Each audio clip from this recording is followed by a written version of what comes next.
Hi అండి. అందరికీ నమస్కారం. Welcome to my channel. ఈ వీడియోలో ఏపీ ప్రభుత్వ ఉద్యోగుల, పెన్షనర్ల పెండింగ్ బిల్లుల చెల్లింపుల తాజా సమాచారం గురించి వీడియోలో తెలుసుకుందాము.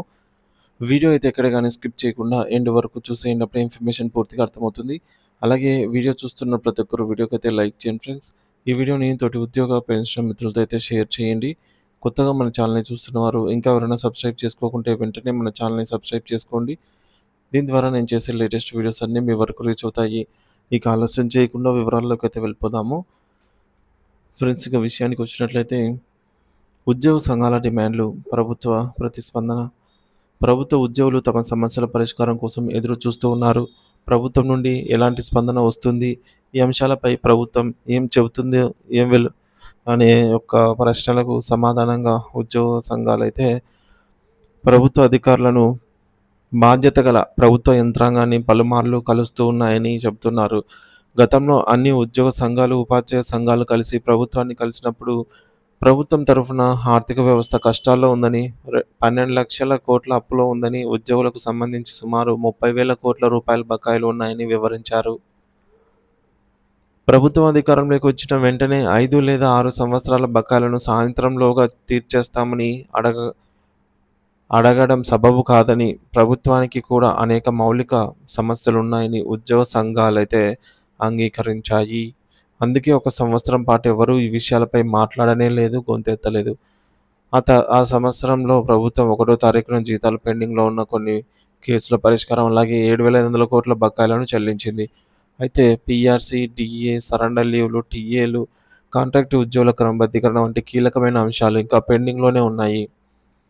పదవీ విరమణ వయస్సు పెంపు, ఉద్యోగుల అంచనాలు.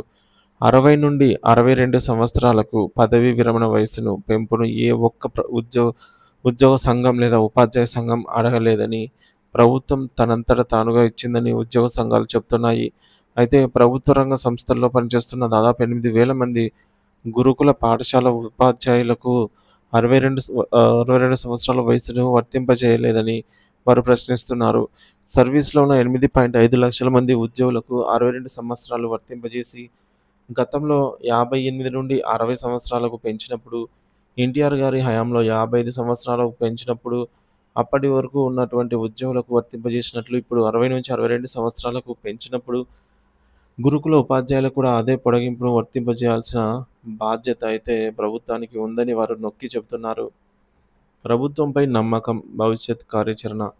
ప్రభుత్వం గత 2 సంవత్సరాలుగా ఈ విషయాలపై కాలయాపన చేస్తోందని, ప్రస్తుత ప్రభుత్వం 14 నెలలు గడిచినా ఇంకా మీనవేషాలు లెక్కిస్తోందని ఉద్యోగ సంఘాలు ఆవేదన వ్యక్తం చేస్తున్నాయి. అయితే ఈ ప్రభుత్వం కనీసం తమ డిమాండ్లను, తమకు రావాల్సిన హక్కుల బకాయిలను క్లియర్ చేస్తుందనే నమ్మకం ఇంకా ఉంది అని వారు అంటున్నారు. ఎన్నికల సమయంలో ఉద్యోగస్తులు ఈ పార్టీని అధికారంలోకి తీసుకురావడానికి పూర్తి స్థాయిలో పనిచేశారని, అయితే అంచనా వేసింది ఒకటో వాస్తవంలో అంచనా వేసింది ఒకటైతే వాస్తవం జరుగుతుంది మరొకటి అని వారు పేర్కొంటున్నారు. సో, మరి ప్రభుత్వం ఇప్పటివరకు ఆర్థిక ఇబ్బందులు ఉన్నాయని చెబుతూ కొన్ని సమస్యలను పరిష్కరించింది. ఇప్పుడు అసలైన కీలక ఘట్టం ఉందని, ప్రభుత్వం తన చిత్తశుద్ధిని ప్రదర్శించాల్సిన సమయం ఆసన్నమైందని వారు అభిప్రాయపడుతున్నారు. ముఖ్యంగా పీఆర్సీ కమిటీ కమిషన్‌ను నియమించడానికి కూడా ఇంత కాలయాపన చేయటం పట్ల ఉద్యోగుల్లో కొంత అనుమానం నెలకొంది. పీఆర్సీ కమిషన్‌ను నియమిస్తే అది 6 నెలల్లో లేదా సంవత్సరంలో నివేదిక ఇస్తుంది. అప్పుడు జీతాలు పెంచాల్సి వస్తుంది. అందుకే దీన్ని ఆహ్, ఆలస్యం చేయాలనే ఆలోచన ప్రభుత్వానికి ఉందా అనే చర్చలో ఉద్యోగుల్లో అయితే ఈ చర్చ జరుగుతోంది. సంవత్సరం వేసి చూసాం. ఇప్పుడు చర్యలు తీసుకోవాల్సిన సమయం ఆసన్నమైందని ఉద్యోగ సంఘాలు చెబుతున్నాయి. డీఏ, పీఆర్సీ వంటి అంశాలపై ముందుకు వెళ్లాలని తాము భావిస్తున్నామని, ప్రభుత్వం కూడా ఈ నెల లేదా వచ్చే నెల దీనిపై నిర్ణయం తీసుకోవాల్సిన పరిస్థితి ఉందని వారు పేర్కొంటున్నారు. ముఖ్యమంత్రితో సమావేశం, ఉద్యోగుల సంతృప్తి. జేఏసీ తరఫున చీఫ్ సెక్రటరీ గారిని కలిసినప్పుడు 14 డిమాండ్లపై సుదీర్ఘంగా చర్చించామని, ఉపాధ్యాయ సంఘాలు, ఆర్టీసీ సంఘాలు అన్ని సంఘాలను జేఏసీ చైర్మన్‌గా తీసుకెళ్లి కలిశామని తెలిపారు. ముఖ్యమంత్రి గారిని మర్యాదపూర్వకంగా కలిసినప్పటికీ ఉద్యోగుల్లో పీఆర్సీ, డీఏ ఇతర అంశాలపై అసంతృప్తి ఉందని, ప్రభుత్వం తగిన చొరవ చూపడం లేదని భావన ఉద్యోగుల్లో ఉందని స్పష్టంగా తెలియజేశారు. ప్రభుత్వం పోలవరం, రాజధాని రోడ్లు, మౌలిక సదుపాయాలు, పర్యాటకం, పెట్టుబడులు, వాణిజ్యం, ప్రాజెక్టులు వంటి అనేక రంగాలపై దృష్టి సారిస్తూ ఉండటంతో సంతోషకరమని అయితే అయితే 14 నెలలు గడిచినా గూడా ఉద్యోగుల వైపు కూడా ఒక అడుగు వేయాల్సిన అవసరం ఉందని వారు గుర్తు చేస్తున్నారు. ఉద్యోగులు ఇప్పటికీ అసంతృప్తితో ఉన్న ప్రభుత్వంపై ముఖ్యమంత్రి గారి అనుభవంపై నమ్మకం పెట్టుకున్నారని, ఆయన రాష్ట్ర సంపదను పెంచుతారని విశ్వసిస్తున్నారని తెలిపారు. ఉద్యోగులకు సంబంధించిన వేతన సవరణలు ఆయనకు కొత్త కాదని, ఆయన హయాంలోనే 3 వేతన సవరణలు జరిగాయని ఉద్యోగ సంఘాలు, ఉద్యోగ వ్యవస్థ, ఉద్యోగుల సమస్యలు ఆయనకు కొత్త కాదని వారన్నారు. ప్రభుత్వానికి కొన్ని ఇబ్బందులు ఉన్నాయని తాము కాదు అనటం లేదని, అయితే ఒక దశల వారీగా సమయానికి అనుగుణంగా సమస్యలను పరిష్కరిస్తూ ఈ ప్రభుత్వం మనకు అన్నీ సక్రమంగా చేస్తుందని ఉద్యోగుల్లో భావన కల్పించి రాష్ట్రాన్ని ముందుకు తీసుకెళ్లాల్సిన బాధ్యత రాష్ట్ర ప్రభుత్వంపై ఉందని వారు స్పష్టం చేశారు. మరి నాయకత్వంపై విశ్వాసం, భవిష్యత్ ప్రణాళికలు. ప్రభుత్వ ఉద్యోగస్తులు తనపై ఎంతో నమ్మకంతో పెట్టుకున్నారని, తాను ఎలా ఉన్నానో గత 30 సంవత్సరాల అనుభవం చెబుతుందని నాయకుడు తెలిపారు. ఎటువంటి మచ్చలేని సేవను అందించాలని, ఇప్పుడు ఒక కీలక స్థాయికి చేరుకున్నామని, తమపై ఎంతో బాధ్యత ఉందని విద్యాసాగర్ గారు పేర్కొన్నారు. తాను పదవీ విరమణ చేసే వరకు ఉద్యోగులు తనపై పెట్టుకున్న నమ్మకాన్ని నిలబెట్టుకుంటానని, పదవుల కోసం లేదా డబ్బు కోసం పని చేయనని ఆయన స్పష్టం చేశారు. 100 సమస్యలుండొచ్చు. అన్నిటికీ పరిష్కరించలేకపోవచ్చు కానీ, ఉద్యోగులకు సంబంధించి అంశాలను కృతనిశ్చయంతో, నిజాయితీతో ముందుకు తీసుకెళ్లే నాయకత్వం తనలో ఉందని ఉద్యోగులు కోరుకుంటున్నారని ఆయన అన్నారు. అటువంటి నాయకత్వంతోనే పదవీ విరమణ చేయాలని తాను కోరుకుంటున్నానని తెలిపారు. తనకు రాజకీయాల్లోకి వెళ్లే ఆలోచన లేదని, అలాంటి ఆశలు లేవని ఆయన స్పష్టం చేశారు.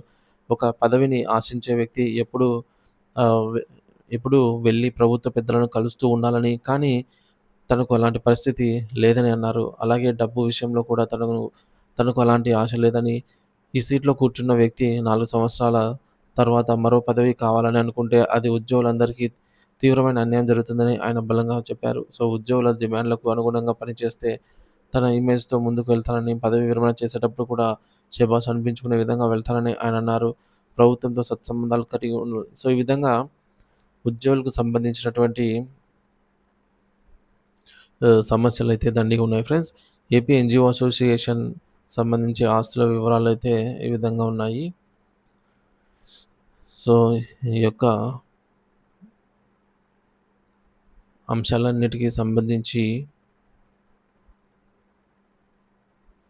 తీవ్రంగా చర్చ అయితే జరిగింది. సో, యువతకు ప్రాధాన్యం, ఉద్యోగులకు సంబంధించి సమస్యలు అన్నీ కూడా పరిష్కరించాలి అని జెప్పేసి ఉద్యోగ సంఘాలు కోరుతున్నాయి. ముఖ్యంగా ఉద్యోగ సంఘాల అధినేత విద్యాసాగర్ గారైతే ఈ విధంగా చెప్పుకొచ్చారనమాట. సో, మొత్తానికైతే ఇతర ఉద్యోగ సంఘాలతో సంబంధాలు కలుపుకొని, సో, అన్ని ఉద్యోగ సంఘాలను ఏకతాటిపైకి తీసుకొచ్చినప్పుడే ఐకమత్యమే మహాబలం అన్నట్టుగా సో, వారనుకున్నది నెరవేరుతుంది. లేదంటే ప్రభుత్వాలు కూడా అలాగే ఉంటుంది. సో, ఈ విధంగా సంఘాలన్నీ కలిసి ఏకతాటిపైకి వచ్చి ఉద్యోగుల సమస్యలనైతే ఒక్కొక్కటిగా ఈ మేరకు సాధించే పనిలో అయితే ఉన్నాయన్నమాట.